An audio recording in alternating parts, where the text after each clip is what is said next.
Mark ଲିଖିତ ସୁସମାଚାରରୁ ପାଠ 2 ଅଧ୍ୟାୟ 13ରୁ 17 ପଦ ପର୍ଯ୍ୟନ୍ତ।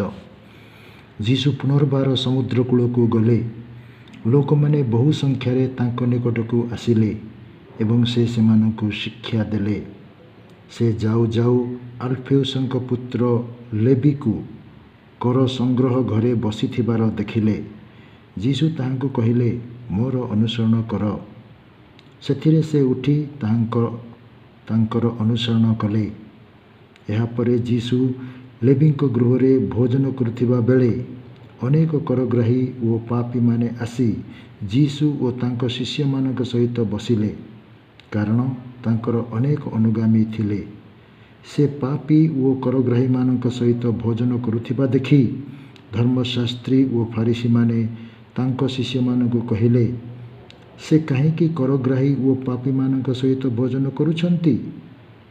ତାହା ଶୁଣି ଯୀଶୁ ସେମାନଙ୍କୁ କହିଲେ, ସୁସ୍ଥ ଲୋକଙ୍କୁ ଚିକିତ୍ସକଙ୍କର ଆବଶ୍ୟକତା ନାହିଁ, କିନ୍ତୁ ରୋଗୀମାନଙ୍କର ଅଛି। ମୁଁ ଧାର୍ମିକମାନଙ୍କୁ ନୁହେଁ, ବରଂ ପାପୀମାନଙ୍କୁ ଆହ୍ୱାନ କରିବାକୁ ଆସିଅଛି। ପ୍ରଭୁଙ୍କର ସୁସମାଚାର।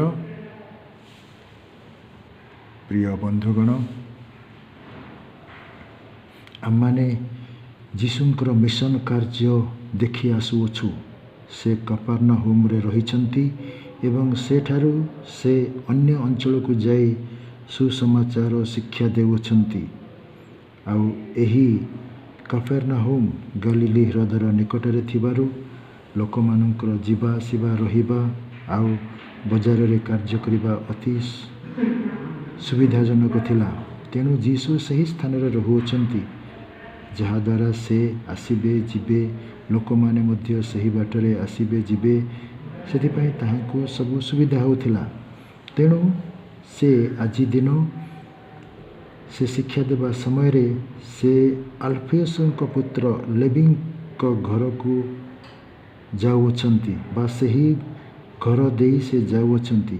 ଲେବି ବା ଯିଏ ମାଥ୍ୟୁ, ସେ ରୋମୀୟ ଲୋକମାନଙ୍କ ନିମନ୍ତେ କର ଆଦାୟ କରୁଥିଲେ। ଯିହୁଦୀମାନଙ୍କଠାରୁ କର ଆଦାୟ କରି ସେ ରୋମୀୟ ରାଜାଙ୍କୁ, ରୋମୀୟ ସମ୍ରାଟଙ୍କୁ ସେହି କର ଦେଉଥିଲେ। ଏହି କାର୍ଯ୍ୟ ସେ କରୁଥିଲେ। ଆଉ ଏହି କାର୍ଯ୍ୟ ଦେଖି ଯୀଶୁ ତାହାଙ୍କୁ କହିଲେ, ମୋର ଅନୁସରଣ କର। ଆଉ ସେଥିରେ ସେ କର ଆଦାୟ ନ କରି ଯୀଶୁଙ୍କର ଅନୁକରଣ କଲେ। ଆଉ ସେହିଦିନ ଯୀଶୁ ଲେବିଙ୍କ ଘରେ, ମାଥ୍ୟୁଙ୍କ ଘରେ ତାହାଙ୍କ ଶିଷ୍ୟମାନଙ୍କ ସହିତ ବସି ଭୋଜନ ପାନ କରୁଅଛନ୍ତି। ଏହି ସମୟରେ ଫାରୁସୀମାନେ ଆଉ ଧର୍ମଶାସ୍ତ୍ରୀମାନେ ଯୀଶୁଙ୍କୁ ଦେଖୁଛନ୍ତି ଯେ ସେ କରଗ୍ରାହୀମାନଙ୍କ ସହିତ ମିଶୁଛନ୍ତି।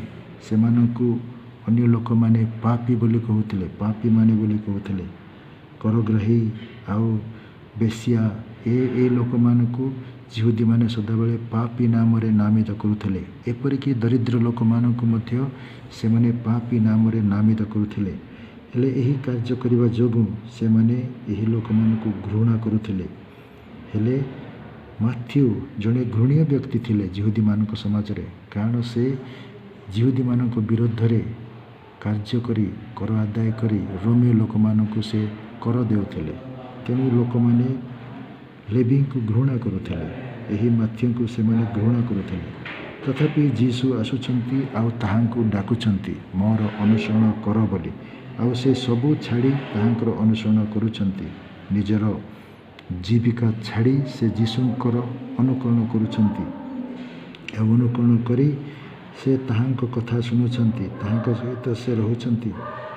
କିନ୍ତୁ ଧର୍ମଶାସ୍ତ୍ରୀ ଆଉ ଫାରୁସୀମାନେ ଯୀଶୁଖ୍ରୀଷ୍ଟଙ୍କର ଶିଷ୍ୟମାନଙ୍କୁ ପଚାରୁଛନ୍ତି, ସେ କାହିଁକି ପାପୀମାନଙ୍କ ସହିତ, କରଗ୍ରାହୀମାନଙ୍କ ସହିତ ଭୋଜନ କରୁଛନ୍ତି?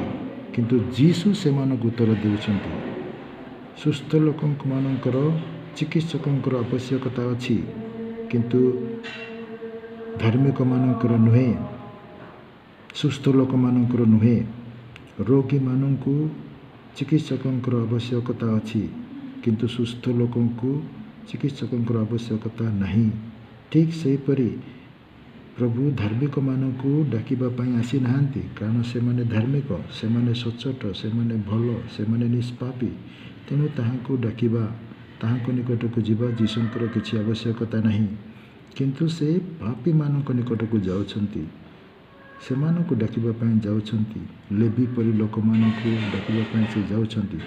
ଯିହୁଦୀମାନେ ଯାହାଙ୍କୁ ପାପୀ ବୋଲି କହୁଥିଲେ ସେହିପରି ଲୋକମାନଙ୍କୁ ସେ ଡାକିବା ପାଇଁ ଯାଉଛନ୍ତି। ଏହି ଶାସ୍ତ୍ରୀମାନେ ଆଉ ଫାରୁସୀମାନେ ସେମାନେ ଭାବୁଛନ୍ତି ଯେ ନିଜେ ସେମାନେ ଧାର୍ମିକ, ନିଜେ ସେମାନେ ସଚ୍ଚୋଟ, ନିଜେ ସେମାନେ ନିଷ୍ପାପୀ। ତେଣୁ ସେମାନେ ନିଜର ଦୋଷ ସ୍ୱୀକାର କରୁନାହାନ୍ତି। ତେଣୁ ଯୀଶୁଖ୍ରୀଷ୍ଟ ସେମାନଙ୍କୁ ଡାକୁନାହାନ୍ତି।